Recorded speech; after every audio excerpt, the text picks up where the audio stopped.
Right, I guess I'm live. Hey everyone, I am Ashish. Welcome to the AI Bootcamp. So today we are going to look at something a little more advanced than ANN, which is called CNN. They are used for image classification. So first thing first, we're gonna launch the lab.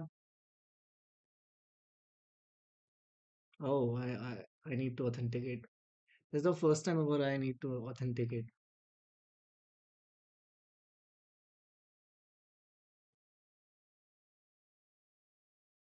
All right, authentication done.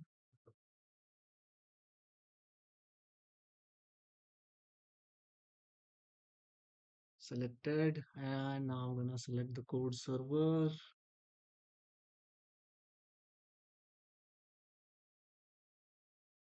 And basically, I'm guessing that I might have been dilly dallying with the Docker containers. So I guess,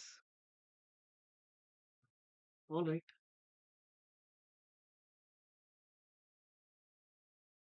I hope it is visible. Let's get started. So we are at the third chapter of fifth module, deep learning. So cifar10. Let me show you first of all what this data set looks like.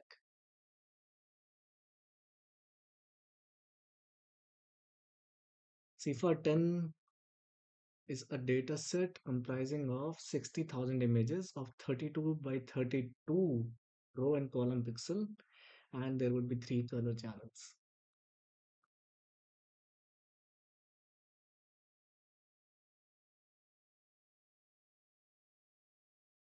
And this is how the data set looks like. Very small scale images there are.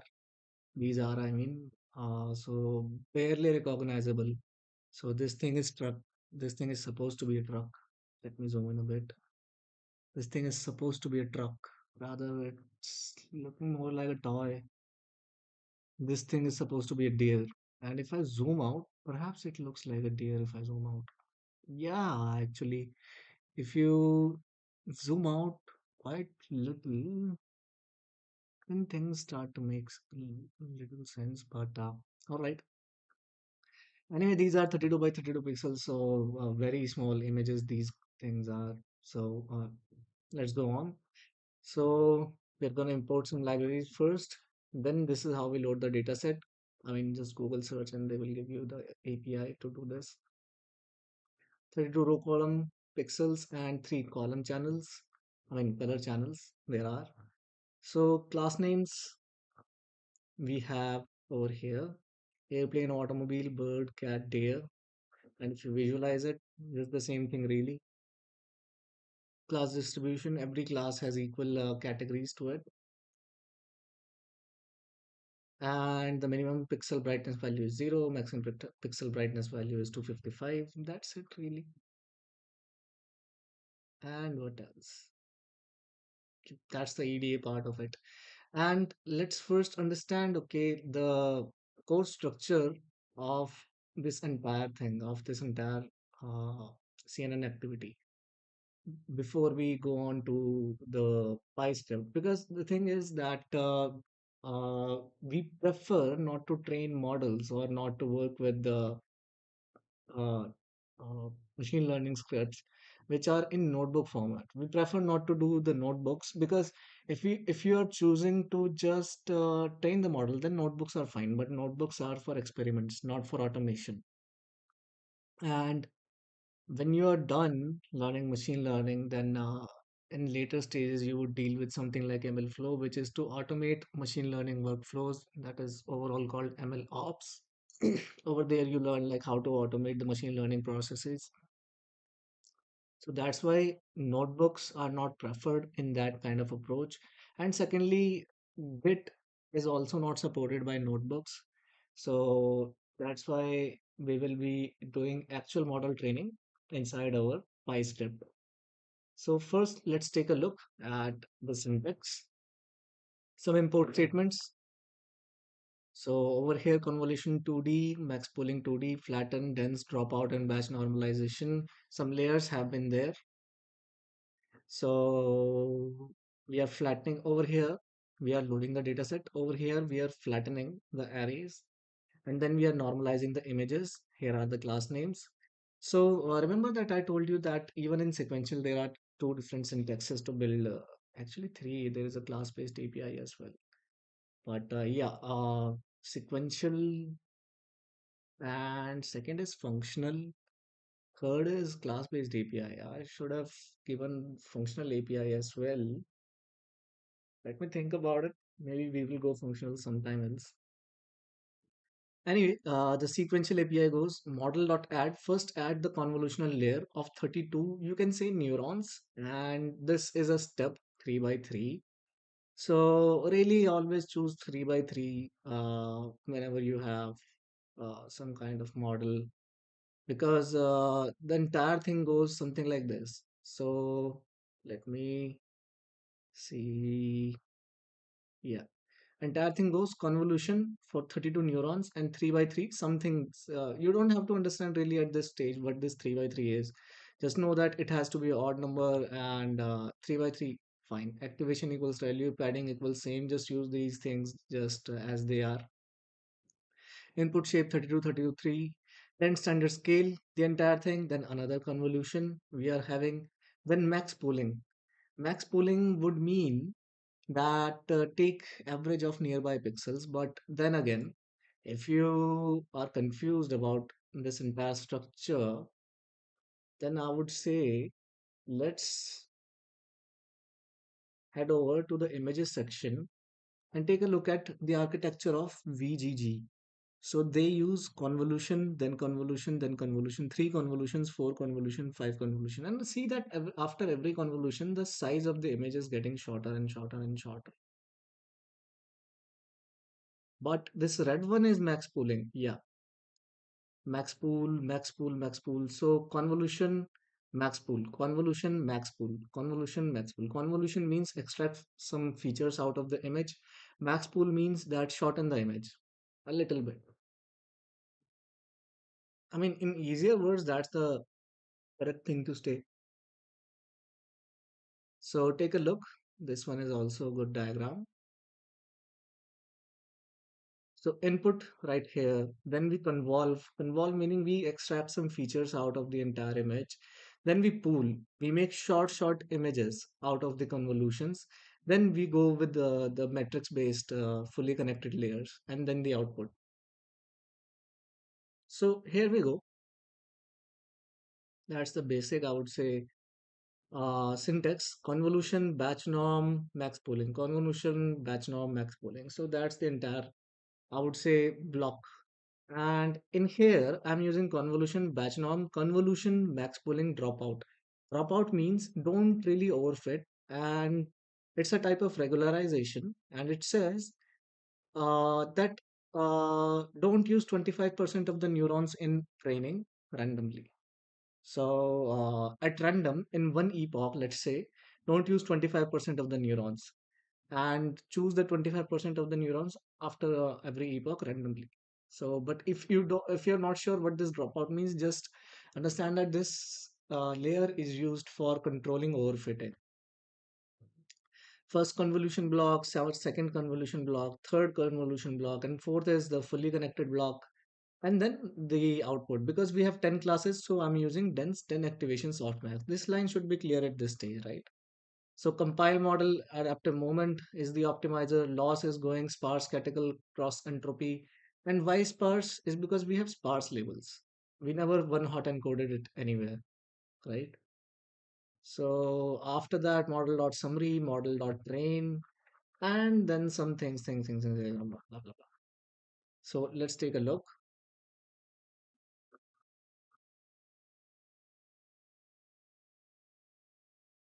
So, yep. After that, there will be classification matrix. You can read it, and we are drawing some plots over here. So on the left hand side, we have the accuracy plot. So we can see that the training accuracy is kept like getting increasing and increasing, but the validation accuracy, the test set accuracy, halts at some stage and really only fluctuates after that, and so on for the loss, the error graph as well. So error on the training data set keeps on decreasing, but Well, on the test set fluctuates and fluctuates, but really it's not going down that well. It's fluctuating after the fifth epoch, you see. So it's fluctuating, but not going down as much as we would suppose. As the cifar10 data set is very pixeled, so it's barely recognizable by human eyes as well. So coming to the script of this pi, this .py script, we are doing the same entire thing, but right now we are choosing to keep it simple, like convolution, batch norm, max pooling. This is like standard block, convolutional layer, batch norm, which is standard scale, the entire thing, then batch pool, max pool, I mean.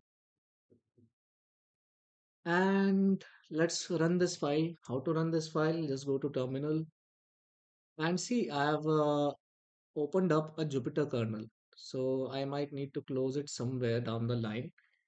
But let's first of all, because this is a deep learning model that we are going to train. So let's first of all check how much memory we have available, how much GPU memory we have available. So right now it says that 152 MB is used out of the entire 12 GB of the GPU card that I have, which is fine. 152 MB could be used for display. And, yep. Anyway, right now I'm in the torch environment. So let's activate the TensorFlow environment first. So I'm gonna go to the README and search for the TensorFlow environment and search for the activate code and paste that activate code, hit enter, and you would see right now I'm in the TensorFlow environment over here. Let me zoom in a bit. So now I'm in the TensorFlow environment, and right now I'm in this directory called 14-day bootcamp AI workshop and people counter. So I'll go back one folder, I will go back one more folder, and I will go into the deep learning folder, and then I say that run for me Python 3, run for me the fourth script, which is train cifar10, and some TensorFlow logging there is, and the data is getting downloaded right now. So entire process is happening just the way it would happen at your end. First, the data will be downloaded, and then the script will be executed. Model will be trained, and basically, I'm showing you this process because sometimes what would happen is you might not have closed the Jupyter kernels. So it would show you OOM error, out of memory error. And in those cases, when that out of memory error happens, just chat GPT really how to solve out of memory errors. Or otherwise, let's take a look. In the meantime, this is getting trained. Let's take a look at what the out of memory error is.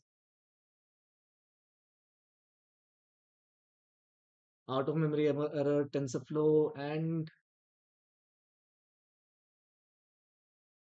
how to rectify it.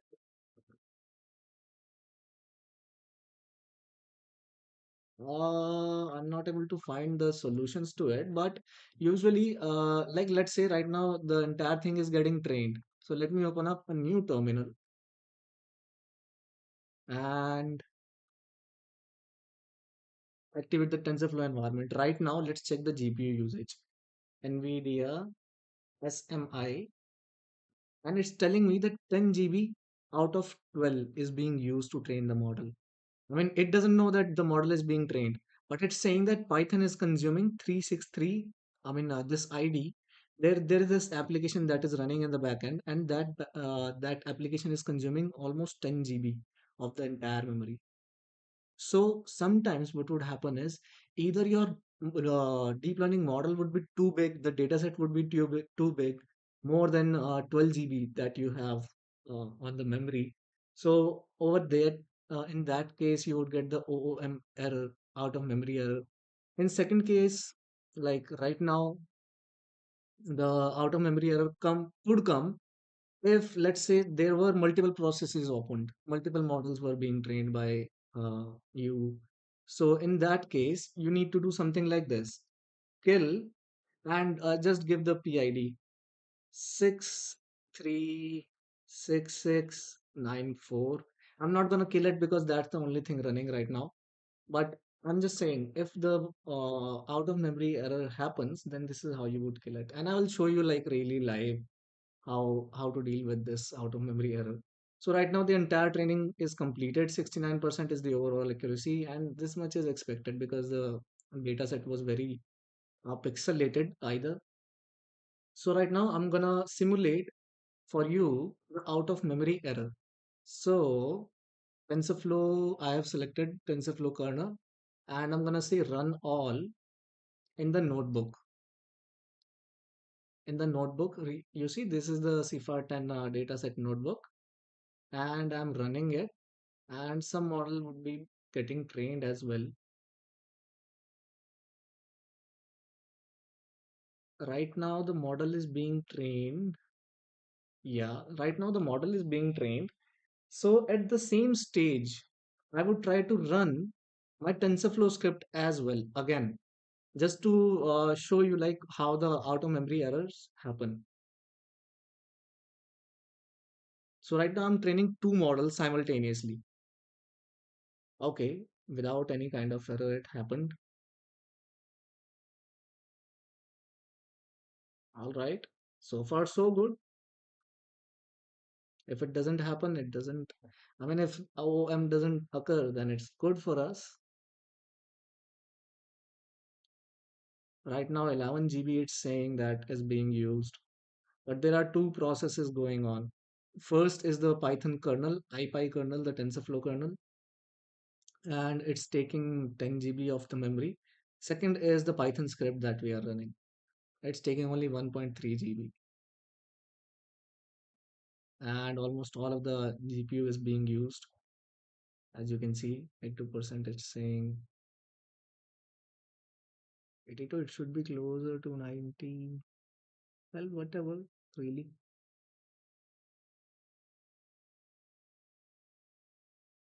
So let's take a look back to the model, and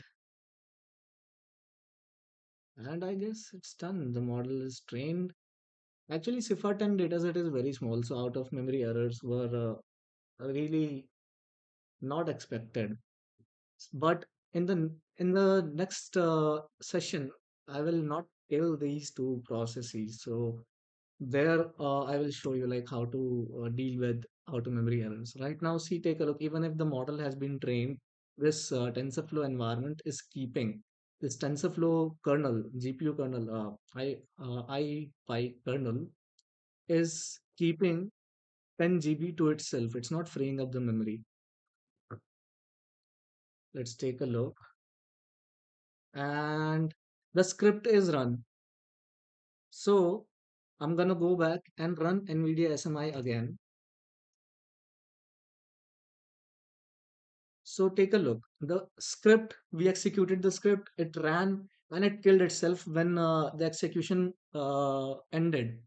But when you opened up the TensorFlow IPy kernel, it's still consuming 10238 MB, 10 GB. It's still consuming 10 GB even after the completion of the entire notebook, because notebook environments are really made like that to to stay activated all the time. Once you run them, they are in the memory, they stay open.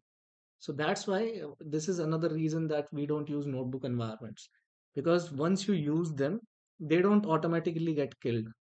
So right now, my available GP memory is very low, around 1 GB or 2 GB I would have available memory. So like let's say if I right now run the MNIST dataset uh, Python file, IPython file. So right now I'm gonna choose to run the MNIST dataset, and I'm gonna click on run all, making sure that TensorFlow environment is being selected. So it might give me a out of memory error, fingers crossed. But you would see that right now two IPy kernels will be activated. The first IPy kernel really is the one with the cifar10 dataset, which is taking 10 GB. The MNIST one is consuming around 1.3 GB of memory, or you can say 1302 MB of memory. Let's take a look if some error is happening or not.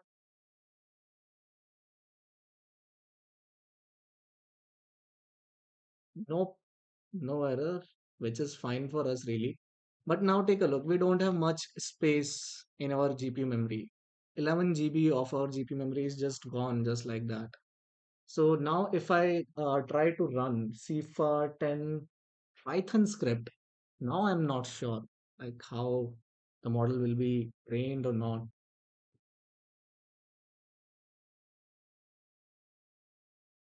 So let's say Python 3 run for me the cifar10 py script. Right now take a look.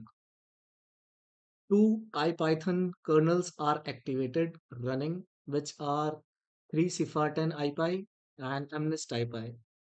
Two IPy kernels are running, Jupyter kernels are running, and now I'm trying to train the model. Even if I close them, see the point I'm trying to make is even if I close the Jupyter kernels, they don't get automatically closed like this. You have to you have to kill the Jupyter notebook manually. But take a look, they are active. These things are still, these two are still active even after I closed them. These two kernels are still activated. And now if I try to run uh, the TensorFlow script, I'm expecting definitely an error right now. See, CUDA out of memory error, OOM error, somewhere it will be saying that failed to allocate 94 MB. I only have 94 MB right now. And let's read more if we have. This is the total limit. In use is this much. Max in use right here. I don't know what really this is. All I know is this is the OOM error that I was talking about. Out of memory error. And how do you get rid of this out of memory error? You just first of all, let's clear the screen. Then you NVIDIA SMI, NVIDIA SMI, and I'm showing you this process because if you have your own computers, I mean, not own computers, but if you are let's say working in a place where you are training the models locally, not on server, locally, but and in a lot of companies and startups, local training happens. So over there, you need to understand like what NVIDIA SMI does and how to kill these terminals to make the model training more efficient. So right now, I will say kill 631714, 631714, and see the pop-up comes up. The kernel TensorFlow blah blah blah blah blah died. And let me NVIDIA SMI again. Right now, only one kernel is activated. Let's kill this one as well. Kill 643133, 643133. And again, another pop-up came up saying the kernel TF died. So let me clear the screen and now check NVIDIA SMI. Do we have the entire GPU available to us or not? Correct, 152 MB. Right now we have all the GPU available to us. So now let's go back and train the model again. I'm just showing you again and again because you would be facing these kind of errors as well. So now that I'm training the notebook, you see that while the model is getting trained, it will be hogging 10 GB of memory. But when the script execution is completed, you won't see Python consuming memory anymore. As soon as you run the script, Python is taking the memory. As soon as the script execution completes, Python releases the memory. So that's one benefit of using Python scripts rather than IPython notebooks. So it's always a good practice So use Python scripts rather than Python notebooks for model training.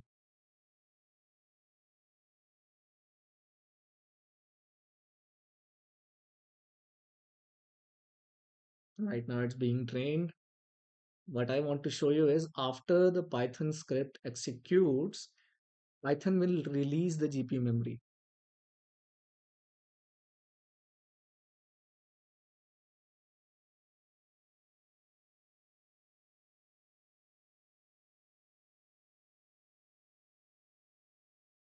Almost done.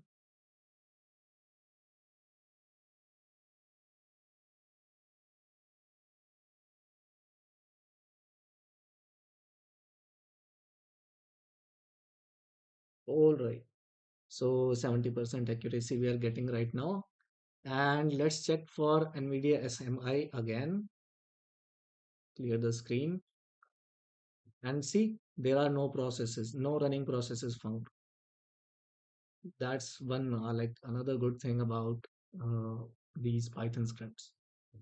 So all right, in the next video we will discuss cats versus dog classifier, and I'll see you in the next video then. But take a look. First of all, we will be training the entire thing in in the .py script, just because we don't want to run into the OOM error again. And you might need to install this library called TensorFlow dataset. And how you would be installing would be that activate the TF environment and just paste this command and hit enter. So that's how you install custom packages in terminal. All right. And then to do some predictions, we will be using notebooks. But only we will be using the notebook only to do the EDA part. Like if you put in your own custom image into a classifier, would that be able to predict if it's a dog or a cat? That would be more or less the theory behind it. Then we will take a look at like uh, how to make a Streamlit app out of it. And then again, let me show you how to run the Streamlit app inside our server. I have for you a README file. So at the bottom over there, there should be this line like source to activate the data science environment, because Streamlit is installed inside the data science environment, as Streamlit and TensorFlow are conflicting packages. So you cannot have them, both of them installed in a same environment. You can have them installed, but TensorFlow queued errors will be there. So TensorFlow CPU will work instead of TensorFlow GPU. So anyway, I'll see you in the next video. Thank you for watching.